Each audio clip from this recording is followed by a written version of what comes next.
Ano po ba ang mga programa ninyo upang mapalakas ang kampanya laban sa mga online crime, sir? Unang-una, may ang BRACO 4A talagang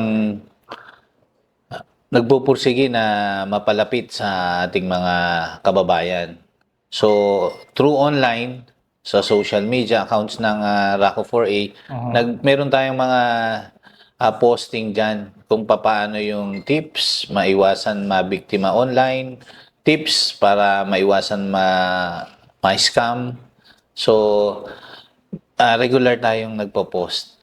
Hindi lang po posting sa social media. Meron din tayong mga leaflets wherein yung ating mga tropa, yung ating mga pulis ay lumalapit sa mga community Yes. sa mga tindahan dyan, dito sa iMall, sa Laguna, dyan sa kung saan matao. Okay. Nagbibigay sila ng flyers wherein ang laman din nito ay yung mga tips kung paano maiwasan Sa online crimes. online crimes.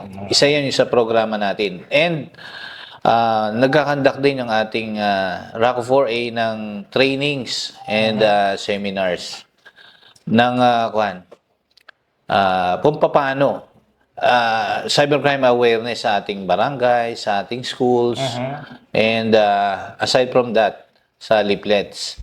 At ang ating mga investigators din ay nagkakandak din ng ng training Yes. ng mga local investigators ng police station. 'Di ba? Sabi nga ni Chief PNP, dapat lahat ng local police ay meron tayong cybercrime investigators. Sabi, dalawa yung order ng DIDM noon. So, ang ginawa natin, right then and there na may order na ganun, nag-conduct na ang RACO 4A through the partnership with Pro 4A. Nag-train tayo ng mga investigators, ng cybercrime Sa mga investigators. station yan, sir. Yes, so sinama-sama sila dito sa region. And yun, natutunan nila kung paano mag-conduct ng investigation. I hope ginagamit nila yung kanilang skills and talents at patuloy nilang magawa yung kanilang trabaho as cybercrime investigators na upang matulungan ng ACGs. Kasi napakaraming krimen ang nangyayaring dito sa ating region, lalo na kung cybercrime ang pag-uusapan. And way forward pa rin natin, ang ating pong opisina, RACO 4A, ay patuloy na pinapalakas ang ating kakayahan sa pag-imbestiga. So sa ngayon, pinapatayo na nga po yung Quezon PCRT. And we hope na ganun din, mapalagyan din natin ng cyber response team ang ating probinsya ng Calamba and ang probinsya ng Batangas. Okay. So, para lahat po ng ating mga PPOs ay meron na. Okay. And ililink din po namin yung aming Facebook account with Proper A and as well as with the local police stations para mapalakas yung ating IOs on social medias. Yun po. Continuous awareness din sa ating kababayan using print and radio, yung TRIP na tinatawag natin. Yes. Cybercrime awareness. Okay, classmate sir, final words na lang. Baka may mensahe tayo para sa ating mga kababayan at mga audiences natin, sir. Salamat, classmate. Nais kong pasalamatan ng ating kasama dito na talagang lingkod bayan. At ang RACO 4A po sa pangunguna ng ating Regional Chief Police Colonel Columbo Alan A. Aberya ay nais iparating sa inyong lahat na handa po kaming tumulong sa mga nangangailangan, lalong-lalo na sa mga biktima ng cybercrime dito sa Calabarzon. Huwag po kayong magatubiling pumunta sa aming opisina. Ang opisina po namin ay nandirito sa ang RACO 4A sa loob ng Camp Vicente Lim. At meron din po tayong mga provincial response team sa Rizal, sa Hilltop, sa PPO ng Rizal, and dito din po sa Cavite PCRT, located naman po sa Imus, sa PPO naman ng Cavite. And hoping na matapos na rin yung opisina namin sa Quezon, sa Camp Nakar, ang Quezon PCRT.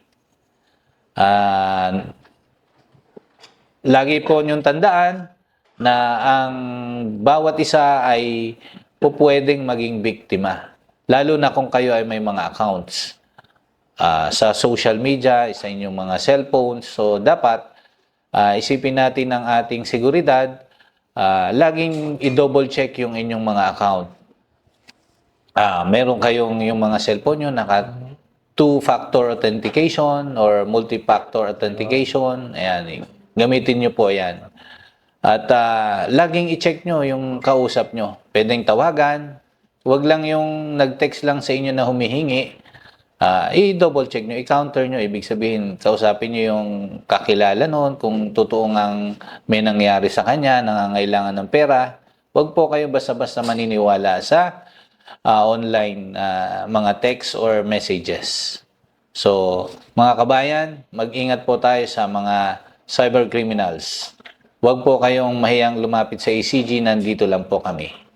Maraming salamat po. Okay, classmate, baka may nais kang batiin at pasalamatan.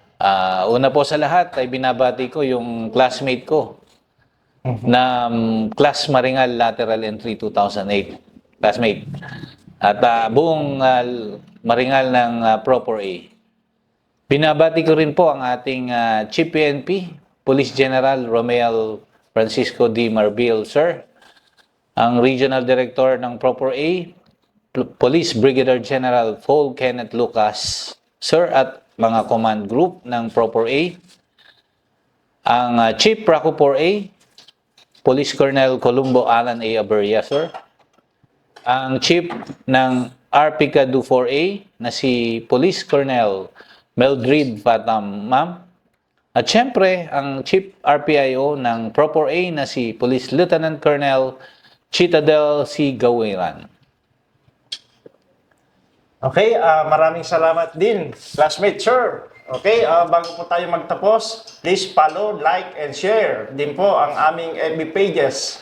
PKG Calabarzon New Account, ang FB page ng PKG Tagapag-Ugnay, at sa lahat ng PKDU's Facebook pages nationwide, ang FB page ng Pro Calabarzon, at syempre ang FB page ng PNP Anti-Cybercrime Group at ng RACO Calabarzon. Muli, ang pasasalamat namin sa ating naging panauhin sa umagang ito, ang Assistant Chief ng Regional Anti-Cybercrime Unit Calabarzon. Maraming salamat, classmate, sir. Ang aming taos-pusong pasasalamat sa lahat ng kapulisan ng Pro Calabarzon, sa mga naka-duty 24 oras, LGUs, NGOs, at ating mga force multipliers na ating katuwang sa pagpapanatili ng kaayusan at katahimikan sa Calabarzon. Tunay kayong mga bayani ng makabagong henerasyon. Tayo po ay laging mag-iingat at dalangin po namin ang kaligtasan ng bawat isa. Mula dito sa tanggapan ng RPCADU 4A, ako po ang inyong tagapag-ugnay, Police Major Noel P. Valdez. Magkita-kita tayong muli para sa mga update at napapanahong impormasyon. Ito pa rin ang inyong programang Usapang Pulis at Komunidad sa Calabarzon. Dito sa Bagong Pilipinas, ang gusto ng pulis, ligtas ka!